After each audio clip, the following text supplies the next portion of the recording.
ব্রাহ্মণবাড়িয়ার তিতাস নদীতে গ্যাস উদ্গীরণ থেকে প্রভাবশালী চক্র লাখ লাখ টাকা হাতিয়ে নিচ্ছে। প্লাস্টিকের পাইপের মাধ্যমে বাড়ি ও কারখানায় সরবরাহ করা হচ্ছে এই গ্যাস, অথচ এই প্রক্রিয়ায় ভয়াবহ দুর্ঘটনার ঝুঁকি রয়েছে। ব্রাহ্মণবাড়িয়া প্রতিনিধি লিটন হোসেন জিহাদের পাঠানো তথ্য ও ভিডিও চিত্রে দেখুন বিস্তারিত।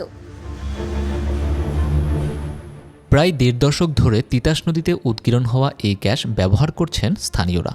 ড্রাম ও পাইপের মাধ্যমে এই গ্যাস সরবরাহ হচ্ছে বাসাবাড়ি ও বাণিজ্যিক কারখানায়। তবে এটি কোনো নিরাপদ প্রক্রিয়া নয়। নদী থেকে কিন্তু গ্যাস উত্তোলন হচ্ছে, ফসলি জমি থেকে, বাড়ির উঠোন থেকে কিন্তু গ্যাস উত্তোলন হচ্ছে, সম্পূর্ণ অবৈধভাবে গ্যাস উত্তোলন হচ্ছে। এখানে পাইপ দিয়ে দেখা গেছে যে মানুষের রান্নাঘর পর্যন্ত পৌঁছে দিচ্ছে। ২০০৭ সালে তিতাস গ্যাস ফিল্ডের ৩ নম্বর কূপ পরিত্যক্ত ঘোষণা করা হয়। তবে এরপর থেকেই গ্যাসের লিকেজ থেকে এই অবৈধ বাণিজ্যের সূচনা। বিশ্লেষকরা বলছেন, রাজনৈতিক ছত্রছায়ায় এই ঝুঁকিপূর্ণ কার্যক্রম চলছে।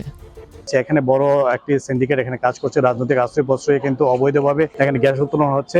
এইভাবে যদি চলতে থাকে, যে কোনো সময় কিন্তু এখানে বড় ধরনের অগ্নি দুর্ঘটনা ঘটতে পারে।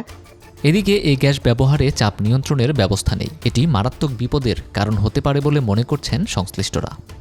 এটা আসলে খুবই বিপজ্জনক। টুনা ফ্যাক্টরিতে চালানো আর বাসায় চালানো এই বার্নারের উপযোগী কত প্রেসারে দিতে হবে, এটার একটা উপযোগী করে ছাড়তে হয়। এখন যে তারা এই সব কিছু না করে গ্যাস সংগ্রহ করে নিয়ে এসে যদি এটা দিতে থাকে, এটা যে কোনো সময় একটা বড় ধরনের দুর্ঘটনা ঘটতে পারে। অবৈধ এই কার্যক্রম বন্ধে মোবাইল কোর্ট পরিচালনা করা হবে বলে জানান এই কর্মকর্তা।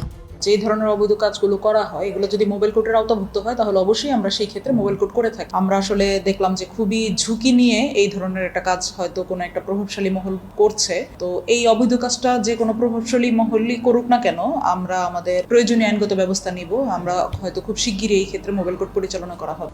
তিতাস নদীতে গ্যাস উৎগীরণের এই কার্যক্রম বন্ধ না হলে বড় ধরনের দুর্ঘটনার আশঙ্কা রয়েছে। এ নিয়ে দ্রুত পদক্ষেপ নেয়ার দাবি সচেতন জনসাধারণের।